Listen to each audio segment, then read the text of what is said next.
የገባችሁ ሁሌ እንደምናገረው ላይክ የሚለውን እየተጫናችሁ ግቡ። እኔ ቀጥታ ወደ ዕለቱ ዋና ዋና ወጎች አልፋለሁ። ተመልካቾቻችን ያገኘነው ውጤት ተመልከት። ማን እንኳን አብይ 4 ኪሎ የተቀመጠው ማን አልሞት ያውቃል? ሜጫ ላይ 15 ዲሽቃ ይኖራል ብሎ 15 ዲሽቃ ትታጠቃለህ ብሎ ማን አልሞ ያውቃል? በሰሜን ጎጃም አቸፈር ወረዳ ውስብስብና አሳሳቢ ክስተቶች እየተመዘገቡ ነው። በተለይም የገዢው ብልጽግና ፓርቲ አንዳንድ ግለሰቦችን በመጠቀም የፋኖን ስም ለማጥፋትና ህዝባዊ መሰረቱን ለማሳጣት እየተንቀሳቀሰ ነው የሚሉ ከባድ ውንጀላዎች እየቀረቡ ነው። በዚህ ሴራ ውስጥ ዋነኛ ተዋናይ ሆነው የተጠቀሱት የሰሜን ጎጃም ዞን አስተዳዳሪ አቶ አሰፋ ጥላሁን የባለቤቱ ወንድም የሆነው አይፈራም ጓድና አለ ያሰፋ የተባሉ ግለሰቦች እንደሆኑ መረጃዎች ይጠቁማሉ። እነዚህ ግለሰቦች በመልኪት በተባለ የአቸፈር በረሃማ አካባቢ ህዝቡን በማሰቃየትና በማሸበር የፋኖን ስም ለማጥፋት ተልዕኮ ተሰጥቷቸው እንደነበር ይነገራል። ሰላም ጤና ይስጥልን ውድ ተመልካቾቻችን፣ አድማጮቻችን፣ ከሰዓቱ አበይት መረጃዎች ጋር እኔ ደረጃ ሀብተወልድ ነኝ። እንደ መግቢያ ሶስቱ የህዝብ ማስጠንቀቂያዎች በሚል ርዕስ የአሁኑ የጠቅላይ ሚኒስትሩ ማህበራዊ ዘርፍ አማካሪ ዲያቆን ዳንኤል ክብረት በአንድ ወቅት ከጫራት ጽሑፍ ውስጥ የተወሰነችውን ክፍል ለምን ለአሁኑ ስርዓት አንጋብዘው? ዳንኤል በደህናው ጊዜ የሚከተለው ነው ያለው። በያኔ ዘመን ደርግም እንዲህ ነበር። በ66 አብዮቱ ሲፈነዳ መሬት ላራሹ ሲታወጅ የህዝብ ድጋፍ ነበረው። ቆይቶ ስህተት ሲያበዛ አርም የሚለው መልእክት ከያቅጣጫው መጣ። ሰልፎች፣ ወረቀቶች፣ ተቃውሞዎች መጡ። ደርግም ከማረም ይልቅ መረምረም ስለመረጠ የመጀመሪያውን ዕድል አሳለፈው። ከውስጥና ከውጭ ጠመንጃ አንስተው ግራ ቀኝ የወጠሩት ኃይሎች ታረም ቢሉትም መታረም ትቶ ማውደምን መረጠ። የ1981 መፈንቅለ መንግስት ተወገድ የሚለውን መልእክት ነፋ። ደርግ የሚተርፍ መስሎት ለፋ። ግን ተወገድ ከተባለ በኋላ መትረፍ በተአምር ብቻ ነበርና ሊተርፍ አልቻለም። ይህ ተወገድ የሚለው ሶስተኛው ማስጠንቀቂያ የመጨረሻው የህዝብ ጥያቄ ነው። መሪው ታሞ አይደለም፣ ራሱ በሽታ ነው። ተቸግሮ አይደለም፣ ራሱ መሪው ችግር ነው። ደክሞ አይደለም፣ ራሱ መሪው ድካም ነው። ተፈትኖም አይደለም፣ ራሱ ፈተና ነው ብሎ ህዝቡ አምኗል። ስለዚህም መፍትሄው መወገድ ብቻ ነው ብሎ ይቆርጣል፣ ቆርጦም ይሰራል። ህዝብ እዚህ ደረጃ ከደረሰ በኋላ መመለስ ብዙ ጊዜ ከባድ ነው። ማረምንም መታረምንም ከሚቀበልበት እርከን አርፏልና ቀሪው ዕድል የሚሆነው በሰላም መሰናበት ነው፣ መወገድ ብቻ ብለዋል ዲያቆን ዳንኤል ክብረት። እኛም ይህንን የዲያቆን ዳንኤልን ምክር አሁን ያለው ስርዓት አምጥተን እንሆ ጋብዘነዋል ለማለት ያህል ነው። ወደ ሰዓቱ አበይት መረጃዎች ስንገባ ከወደ ደቡብ አንድ አስደንጋጭ መረጃ ወጥቷል።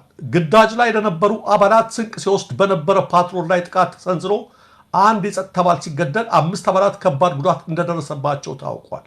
በደቡብ ኢትዮጵያ ክልል በጋሞ ዞን አርባ ምንጭ ዙሪያ ወረዳ ዘይሴ ሀውሻ ተብሎ በሚጠራ አካባቢ በግዳጅ ላይ ለነበሩ የጸጥታ አካላት ስንቅ በመውሰድ ላይ በነበረ ፓትሮል ላይ ጥቃት ተፈጽሞ የሰው ሕይወት መጥፋቱን የጋሞ ዞን ፖሊስ አስታውቋል። አነጋጋሪ ሆኖ የሰነበተው የፋኖ አባል ስለተባለው ጸዳለው ደሴ ጉዳይ ነው። ይህ ግለሰብ ከመከላከያ ሰራዊት ጋር መሆኑን የሚያሳዩ ምስሎችና መረጃዎች በስፋት ተሰራጭተዋል። በምስሉ ላይ እንደሚታየው ጸዳለው ደሴ በአንድ ወታደራዊ ካምፕ ውስጥ ሆኖ የተለያዩ እንቅስቃሴዎችን ሲያደርግ ይስተዋላል። ይህ ክስተት የተለያዩ ጥያቄዎችን እያስነሳ ሲሆን የአገዛዙ አካላት በፋኖ ውስጥ ሰርገው በመግባት የውስጥ መረጃዎችን ለማግኘትና እንቅስቃሴዎችን ለማዳከም እየሰሩ ነው የሚሉ አስተያየቶችም እየተደመጡ ነው። ምንም እንኳን አሁን ላይ ያለው ትክክለኛ ሁኔታ በግልጽ ባይታወቅም እንዲህ ያሉ ድርጊቶች በተለያዩ ወገኖች ዘንድ ከፍተኛ መነጋገሪያ ሆነዋል። በሌላ በኩል አንዳንድ ወገኖች ይህንን እጅ የመስጠት ድርጊት እንደ ክህደትና የአማራን ሕዝብ ትግል እንደማይወክል ሲገልጹ፣ የአማራ ፋኖ ብሔራዊ ንቅናቄ አፋብን መሰል ቡድኖች ደግሞ ትግሉን እንዲቀላቀሉ ጥሪ ማቅረባቸውን ቀጥለዋል። ከዚህ ጋር ተያይዞ ከአቶ እስክንድር ነጋ ጋር ቅርበት አላቸው የሚባሉ ግለሰቦች የሚከተሉት አካሄድ አሳሳቢ እንደሆነም ይነገራል። ፖሊስ ጥቃቱ የተፈጸመው የመንግስት ደጋፊዎችን ለይተው ያጠቃሉ ባላቸው ቡድኖች እንደሆነ አመልክተዋል። የዞኑ ፖሊስ ጉዳዩን በተመለከተ በተፈጸመው ጥቃት አንድ የአድማ በተና አባል ተሰውቷል፣ በ5 አባላት ላይ ከፍተኛ ጉዳት ደርሷል ሲል አመልክተዋል። ጥቃቱ የተፈጸመው ከትናንት በስቲያ ጠዋት 3 ሰዓት አካባቢ መሆኑን የጠቆመው ፖሊስ ጉዳት የደረሰባቸው የጸጥታ መዋቅር አባላት በአርባ ምንጭና በሶዶ ክርስቲያን ሆስፒታሎች ሕክምና እየተደረገላቸው ይገኛሉ ብለዋል። የትግራይ ክልል ከፍተኛ ፍርድ ቤት ፕሬዝዳንትና ምክትላቸው ከስልጣናቸው ለቀቁ።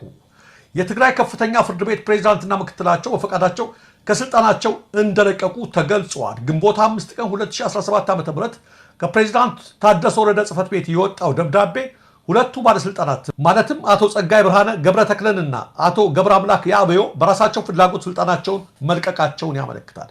ሁለቱም ባለስልጣናት በፕሬዝዳንት ጌታቸው ረዳ ዘመን የተሾሙ ሲሆን በወቅቱ የስልጣን መልቀቂያ ጥያቄያቸውን በተደጋጋሚ ማቅረባቸው ሲነገር ቆይቷል። ለዚህ ከሰጡት ምክንያቶች መካከል የፖለቲከኞች ተገቢ ያልሆነ ጣልቃ ገብነት አንዱ እንደነበር መረጃዎች ያሳያሉ። ይህ በእንዲህ እንዳለ በነገው ዕለት ማለትም ግንቦት 7 ቀን 2017 ዓ.ም በማይጨው ከተማ በደብረጽዮን ገብረ ሚካኤል የሚመራውን የህወሓት ቡድን ለመቃወም ሰላማዊ ሰልፍ መጠራቱን መረጃዎች ያመለክታሉ። በዛሬው ዕለት በምርጫ ቦርድ ህጋዊ ሰውነቱ የተሰረዘው ህወሓት ወትሮም ምርጫ ቦርድን ስለማላውቀው ሰረዘኝ አልሰረዘኝ የሚያመጣው ልዩነት የለም፣ ጊዜያዊ አስተዳደር ያቋቋምነውም ሆነ የፕሪቶሪያን ስምምነት የፈረምነው በራሳችን እንጂ በምርጫ ቦርድ ፈቃድ አይደለም የሚል አቋም መያዙ ይታወቃል። በእስር ላይ የሚገኙት የኢትዮጵያ የጤና ባለሙያዎች ማህበር ፕሬዝዳንት በአስቸኳይ እንዲፈቱ ዓለም አቀፉ የሰብአዊ መብት ተከራካሪ ድርጅት አምነስቲ ኢንተርናሽናል ጠየቀ። አምነስቲ በዚሁ ማሳሰቢያው የኢትዮጵያ መንግስት ባለስልጣናት ሰላማዊ ተቃውሞንና ስብሰባን በአግባቡ ሊመለከቱና የዜጎችን በሰላም የመቃወም መብት ሊያከብሩ ይገባል ሲልም ጨምሮ አሳስበዋል። በሌላ በኩል ከራያ ግንባር የወጡ መረጃዎች እንደሚያመለክቱት የአማራ ፋኖ ልዩ ዘመቻ ኮማንዶዎች በቆቦ አባርጎ አካባቢ ባደረጉት ዘመቻ ከፍተኛ የተባሉ የዙፋን ጠባቂ አመራሮችን መደምሰሳቸውንና ወታደራዊ ስኬት ማግኘታቸውን እየገለጹ ነው። ይህ በክልሉ ያለውን የጸጥታ ሁኔታ የበለጠ ውስብስብ ሊያደርገው እንደሚችል ይገመታል። ይህን ተከትሎ የአካባቢው ሕዝብ መሬቱን ለአካባቢው ፋኖ የአቤ ጉበኛ ብርጌድ ያደረሰ ሲሆን ብርጌዱን ባደረገው ማጣራትና ቅንጅታዊ አሰሳ 4 ተጠርጣሪዎችን በቁጥጥር ስር አውለዋል። አይፈራም ጓድ ከሌሎች ግብረ አበሮቹ ጋር በመሆን ሁኔታው እንዳላመቸው ሲረዳ በወንበር ጠባቂ በተባለ ኃይል ሽፋን ማምለጡም ተዘግቧል። የጉዳዩ መነሻ ሲመረመር አይፈራም ቀደም ብሎ በቁጥጥር ስር ውሎ እንደነበርና በወቅቱ የማህበረሰብ አገልግሎት ይሰጥ የነበረው አለይ አሰፋ ደግሞ በእስር ቤት ውስጥ ሆኖ ከባህር ዳር ከሚገኙ የብልጽግና አመራሮች ጋር በመመሳጠር እስረኞች ላይ ግፍ እንዲፈጸም አድርጓል ተብሏል። የዚህም ዓላማ ህዝቡ በፋኖ ላይ እምነት እንዲያጣና እንዲማረር ማድረግ እንደነበርም ታውቋል። በተለይም እስረኞችን በአሰቃቂ ሁኔታ መደብደብ፣ ገንዘብ መቀበልና እውነተኛ ወንጀለኞችን በመልቀቅ የፍትህ ስርዓቱን ማዛባት ዋነኛ ተግባራቸው ነበር ተብሏል።